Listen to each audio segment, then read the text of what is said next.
though I have thick skin, I still choose to use a spoon. There's no reason to try to be a hero. Please use a spoon. No reason to burn yourself.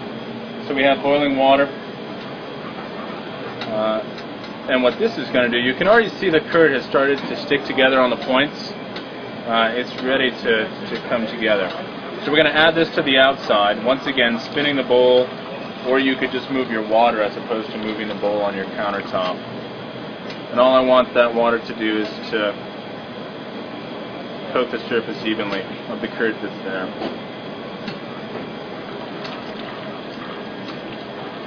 If you were to add this too soon, you can always bring cold water back in. Don't feel like you have to rush the process.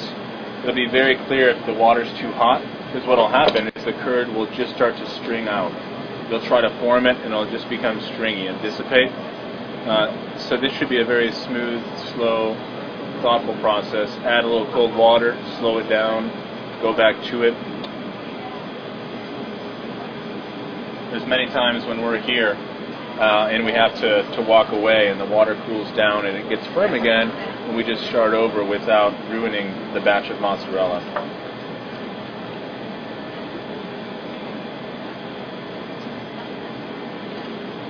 And everyone believe that this is fairly hot and they don't need to touch it and burn themselves? Good. And so what I'm going to do is, just like a batter at home, I'm going to start with the slotted spoon and just work the outside of the bowl, keeping the pressure against the outside and just gently folding it over. And what I'm trying to do is reconstitute those small pieces of curd into a mass. And once I get a mass or a dough ball, that's when I can go in and gently start to stretch it and reform and elongate those proteins. And I keep using the word proteins and elongating, and you'll see what that looks like. It looks like almost like muscle striations.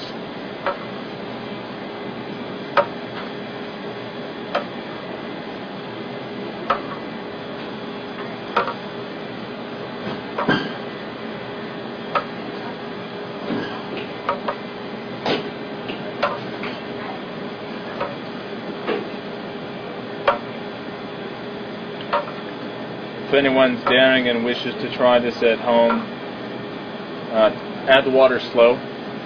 Get in there, feel how it's reacting, feel how it's coming together. Add a little more hot water. Take your time the first time. The first time, even your goof-ups are edible. They may be more edible in a melted dish like lasagna or pizza, but it's much better to feel and to get some memory and how it feels and how it reacts based on the heat. That's the most important thing. Getting it right the first time is not the key thing to do. And as you can see, it's all coming together, or I hope you can see. You don't want to remove the ball a lot. I will to show you what it looks like. But you don't want to lift it up and let it sit on itself. Once again, you're going to release butterfats into the solution. So you want to return it to the water as much as possible. In the stretching process, I always try to leave the larger part of the mass that I'm not stretching in the solution, holding itself, and then I return it to the water. But this now is what it looks like. Big dough ball. It's come together. So now we're going to do the stretching, or in Italian, mazzatura. And it's not really stretching in the sense of you're grabbing something and pulling it apart. It's more like you're holding a fire hose and just separating your fingers underneath. And by doing that, all you're doing is letting it, through gravity, to work through it's doing the work, you're just helping it out. Wow, that's warm. The nice thing about a receiving bowl with room temperature water is you can actually dip your fingers in there. And don't be shy about that. Having cool water on hand is a really useful thing. Alright, here we go. So the mass is up and I'm underneath. And I'm just holding it. And I'm working to the front, letting it elongate. And you can see, almost like a slip inside, the butterfats are rolling off the surface there. Now this is reacting fairly quick but it's not a bad thing. It's not too fast. I'm trying to slow it down a little bit so you can see what I'm doing. When you get to this point, you just bring it together, and you don't want it to be too thin. You don't want it to be paper thin, about a ½ inch. And the width of the curd is all based on how you hold your hand. If you hold your palm flat, the mozzarella curd is going to stretch out across your palm. If you curl it up slightly, you'll have about a nice 3.5, 4 inch gap, and that's what I like to work with. Inch, ½ inch thick, 4 inches wide. And the reason that becomes the nice length and width is because then when you go to roll it, it's very easy to form into balls. And so right now, I'll just give it back to the water. I'm going to stretch it a little more, and you can see the striations. The reason we're forming it in a long length is once again to elongate those structures in the same direction. Can everyone see what that looks like? How it's turned a little more glossy and shiny? Yeah.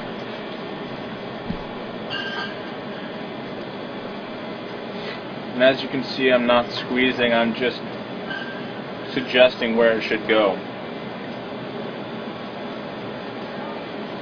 Forcibly suggesting where it should go. I mean, it really doesn't have a choice. Alright, I'm going to give this back to the water here. Now, forming. Forming is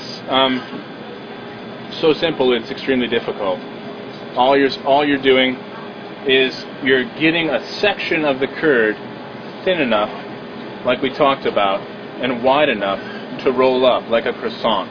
And it's going to look a little bit like a croissant if you've made a croissant before. And you're going to take that croissant after a couple rolls, and you'll get a feel for weight as you roll it. And you fold over the ears of the croissant. And that's how you start the formation of the ball, by rolling up, getting mass, and then folding it over. By folding it over, you're taking the outer layer of the curd, and you're actually stretching it around it. You're creating a sheath to incorporate it in. And then you're holding that folded over ear with the rest of the curd in the bowl waiting, in the receiving bowl. And my personal technique is like a Chicago Cubs C, whether you're right-handed or left-handed. I'm right-handed, so I hold the curd in my right hand. I form the C, or what I'm going to actually push the curd through to form the ball in my left hand. And as I'm pushing up, it has to go through that shape. And by going through that shape, you're gently taking the outside layer and bringing it all around to the bottom. And when your hands meet each other, that's when you actually squeeze it off. And how you squeeze it off, everyone can practice, is you put your forefinger over your thumb, and you try to touch the inside of your elbow with your pointer finger. Just squeeze as hard as you possibly can.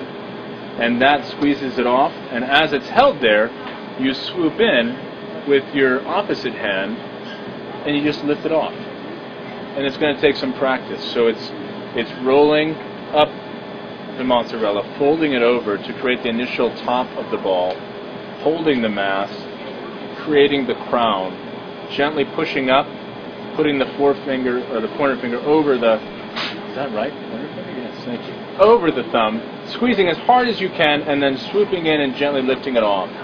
Once you have that ball, the first couple times, it's not going to be pretty. It's going to be stretched out on the bottom because you had to physically sort of tear it away from the mass. And all you can do is just gently reform it. Don't be afraid. Bring it back into shape and then put it into your receiving bowl. Here we go.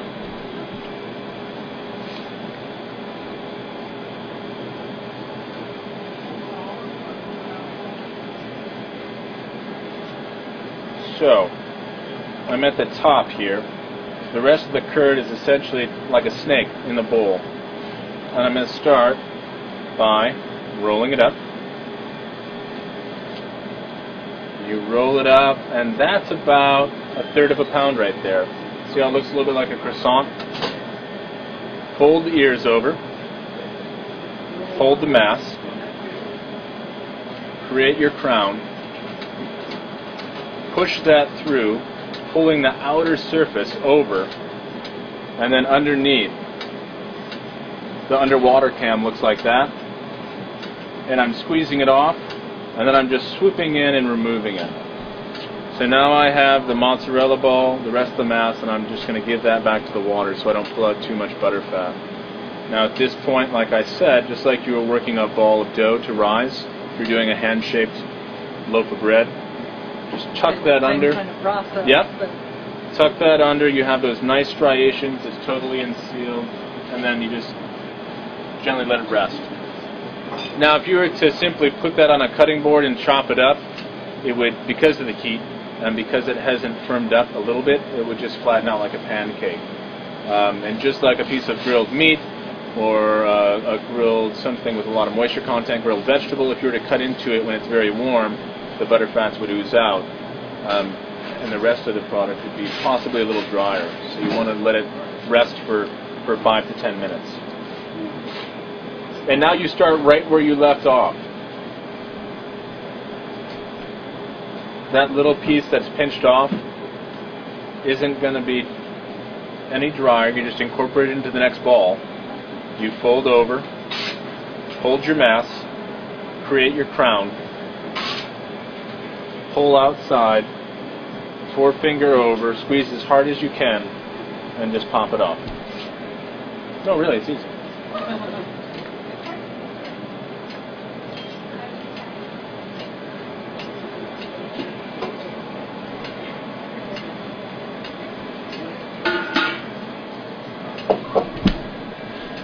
Over the course of time here, the receiving water has actually cooled down a little more than I want it to be.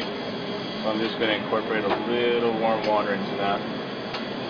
Not directly on the mozzarella itself. The water's too cold, it changes the texture. It firms up too quickly. And for this demonstration to be successful, I'd rather have it be a little more warm and soft.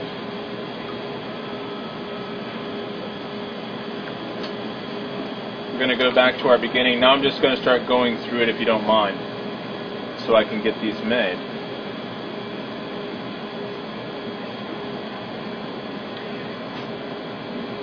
You may see little air bubbles pop up on the surface.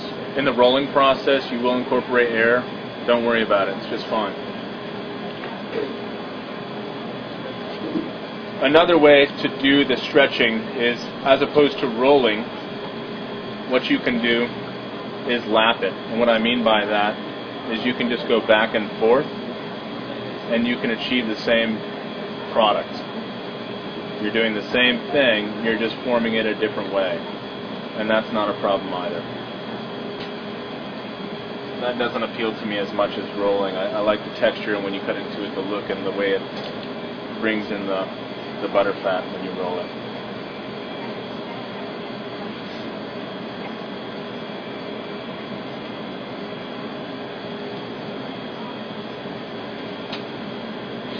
Other things that are done at this stage, as opposed to mozzarella balls, you have little bocconcini, the small mozzarella balls. That's done by simply, professionally how it's done, is you have a huge vat of stretched mozzarella curd. You have two sides, two stations, and people just pick and pick. So you're just grabbing at the curd, grabbing a ball, forming it in your hand, and dropping it into a cooling tank. So non-stop dropping and cooling. That's how those are made. Talk about repetitive motion. Yes. At this stage, if you wanted to do just a couple balls and then something else, you would take a piece of cellophane, let's say, and take your elongated, stretched mozzarella and lay it out. And then you could, at this point, lay in basil leaves. You could lay in prosciutto, things like that, and then take that whole thing and roll it up. Leave it in the plastic wrap, twist off the ends. While it's still covered in plastic wrap, you could slice it and then take the plastic wrap off, so you have nice, either a terrine of mozzarella and prosciutto, or roasted eggplant, things like. Yeah, you don't actually form bocconcini. You just pull off pieces of curd and you just roll it in your fingers. Yep, you could do it like that, or just 2 fingers, roll it off, drop it in. You're not getting as much of the butter fat richness from bocconcini. You're getting more of a size and a format that's usable for things like you're incorporating other flavors, whether it be pesto or olive oil, balsamic, tomatoes, red onion, that sort of thing. Now, as it cools, you can see how it's more tenuous. It's starting to firm up a little bit. Now, you could add more hot water if you wanted to soften it up again, or we can just gently finish it up here. In Latin and South America, you have a lot of the same types of fresh cheeses, queso fresco. Queso fresco is made in a similar fashion. The more industrial queso fresco is extruded, and they also do a fresh cheese that is in braids and or different formats. It's the same idea. They take a curd, they elongate it, and then they form it into different shapes.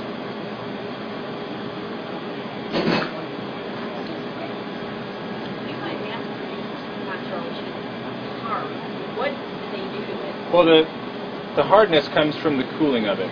Because it's made,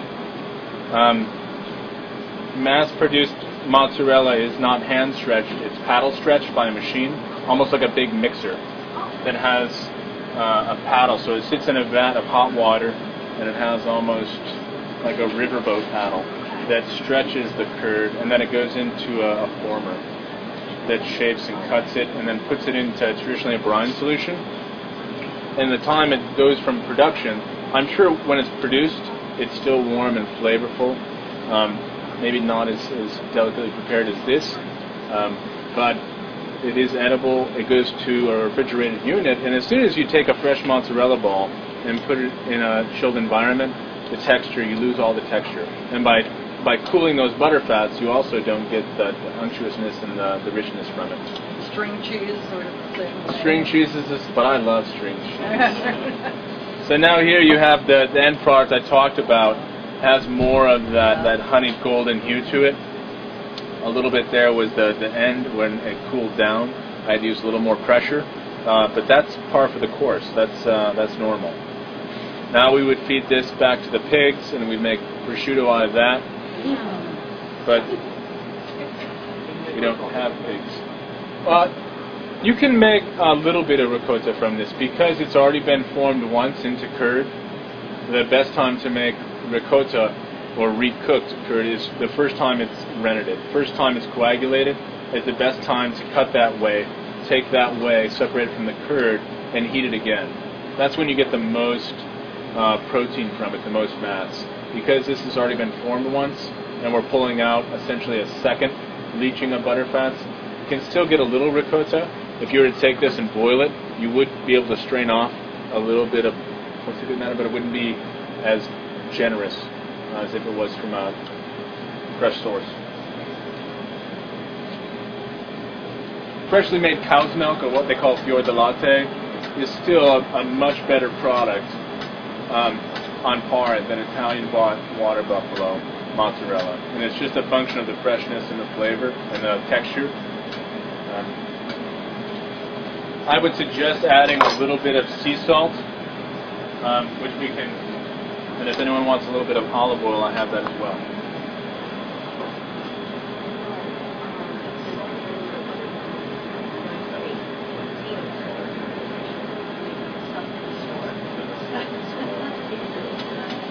Tricks to making the curd. There's some simple 2-hour recipes online you can get, and there's some overnight recipes, 24-hour setup times. I would always go for a longer setup time. It's a little more tricky, depending on the things that go into it are the acidity of the milk, the rennet you use, whether it be a enzyme like we talked about that's produced in a lab, or citric acid, either in powder form or just using lemon juice, for instance. It's about ratios, how it comes together. Many times at home, you obviously don't get a full formed block. You get curd that comes out that's very granular, and you have to figure out how to take that granular curd and then reform it. And so it's just about understanding a little bit of chemistry and a little bit of artistry. I wouldn't use the microwave if it were me personally. I don't have a microwave at home, that's why I wouldn't use one. I don't know. There are some a couple distributors that sell enzymes online, and there's cheese making books that have resources in the back. Do you need raw milk? You don't need raw milk. You could use pasteurized milk, and this is made from pasteurized milk. Raw milk tends to have traditionally a little higher fat content. It tends to be a little fresher. The freshness of the milk, like I talked about the pH level, the acidity of the milk is traditionally based off the freshness of it. So those are all things to take into account. But don't be shy. Give it a try. It's well worth it. Or you can just buy it from us. You want some sea salt or just olive oil? Okay. Here's some bread for you. Thank you. Yeah. Yeah, I will. Yes, please. So what type of wine would go with this? Or no wine at all? No, usually I wouldn't do wine, but you could do a very light-bodied red wine. Okay. Would go well. Something soft like a young Chianti or something, a Sangiovese grape variety would go very well. A Gamay from Beaujolais would be delicious. So we can buy this mozzarella here. Yeah, we sell it every day. Yeah,